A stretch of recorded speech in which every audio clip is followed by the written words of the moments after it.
خانم دایره بخشش خانم ماهیره راستی چند روز شید میگم گشتم بگم نه که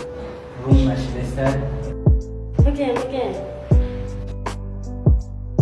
راستی میدونین چند بار پشتی درتون رفتم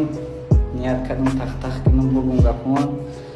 نو نتونستم گفتم که میفورتم نمیفورتم نتونستم بگم میفهمم.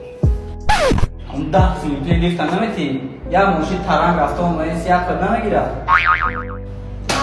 با دیدن شما بشه سنم زور بزور تا اوبره سلبیا خش تا بور تا اوبره سنم زور بزور